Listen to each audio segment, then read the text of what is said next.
ఒక విద్యార్థి పెట్రోల్ పోసుకొని చచ్చిపోతే పరామర్శించాలని కనీసం వెళ్ళలేదు ఈయన. గతంలో అసలు పవన్ కళ్యాణ్ గారిని నువ్వు అలాంటి మాటలు అన్నాను కదా, కారణం ఏందయ్యా? దాదాపు 30-40 కోట్ల రూపాయలు కౌలు రైతులు మరణిస్తే ఇచ్చిన ఘనత పవన్ కళ్యాణ్ గారిది. నువ్వు నమ్ముతున్న రామచంద్ర యాదవ్ ఎవరైతే ఉన్నారో ఆయన ఇంట్లోకి వెళ్ళి చిల్లి గవ్వ కూడా ఏనాడు 1 రూపాయి కూడా ఇవ్వలేదు. ఈరోజు స్వాతంత్రం వచ్చి ఇన్నేళ్ళు అయినా కానీ గిరిజన ప్రాంతాలలో రోడ్లు లేని పరిస్థితి.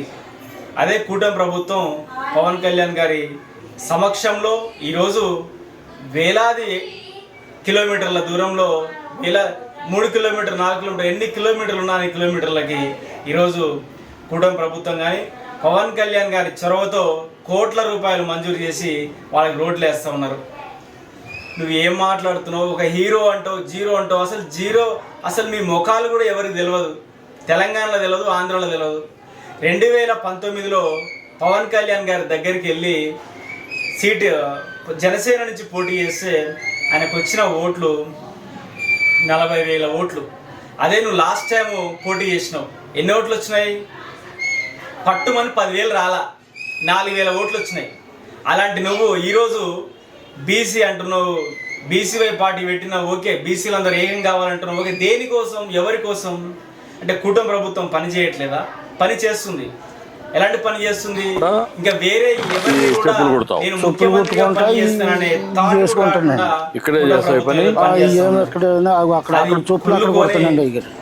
పాగల్ కళ్యాణ్ అంటే ఎవరికైనా 1 రూపాయి ఇచ్చిన ప్రజారాజ్యం పార్టీలో 2009లో 100 మందికి పైగా బీసీలకు టికెట్లు ఇచ్చిన ఘనత చిరంజీవి గారిది. అంటే మెగా ఫ్యామిలీ మొత్తం బీసీలకు అండగా ఉంటుంది ఎప్పటికైనా. 21 జీవో ముదిరాజులకి, చేపలు పట్టే వారికి భారంగా ఉందని చెప్పి లక్షలాది మంది చూస్తుండగా ఆ రోజు పవన్ కళ్యాణ్ గారు ఒక జీవోని చించడం జరిగింది. అలాంటి వ్యక్తిని పట్టుకొని నువ్వు ఇష్టానుసారంగా మాట్లాడి ఏదో ఫేమ్ అయిపోవడం అని చూస్తుంటారు. కానీ అది శాపంగా మారుద్ది. మీకు అర్థం కావట్లేదు. మేము గవర్నమెంట్ కూడా ఒకటి చెప్తున్నాను. ఒక డిప్యూటీ సీఎం హోదాలో ఉన్న ఒక వ్యక్తిని అనుచిత వ్యాఖ్యలు చేసి అతని కస్టడీలో తీసుకోలేదు వెంటనే. డిప్యూటీ సీఎం లేదు, ఎవరు లేదు, వాళ్ళ ఇంట్లో వాళ్ళని తిట్టేయడం, ఆయనని తిట్టేయడం, ఇష్టానుసారంగా తిట్టేయడం, కార్యకర్తలను తిట్టేయడం ఈ మధ్య బాగా ప్యాషన్ అయిపోయింది. ఇది రామచంద్ర యాదవ్ 200 మంది వైసీపీ నాయకులు వచ్చి ఇల్లు ధ్వంసం చేసి ఏడబండుకురా మీరంతా. ఆ రోజు ఎక్కడ పోయినావు? పసిపిల్లలు చచ్చిపోయారు ఎంతోమంది, ఎక్కడ పోయారు? బీసీ గుర్తుకు రాలేదు?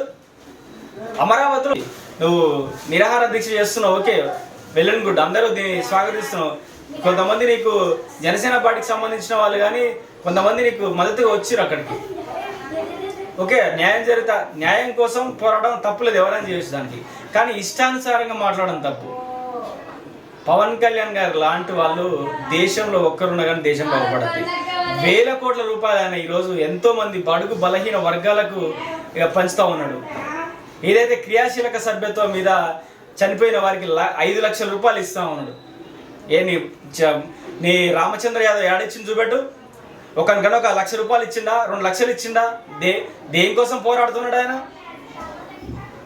దేనికోసం కాదు, నీ లబ్ధి కోసం పోరాడుతున్నావు. నువ్వు జనాలకు తెలవడం కోసం పోరాడుతూ ఉన్నావు. జనసేన పార్టీలో ఇన్ఛార్జ్గా ఉన్నది నేమూరు శంకర్ గౌడ్. అంటే ఆయన ఒక బీసీ బిడ్డ.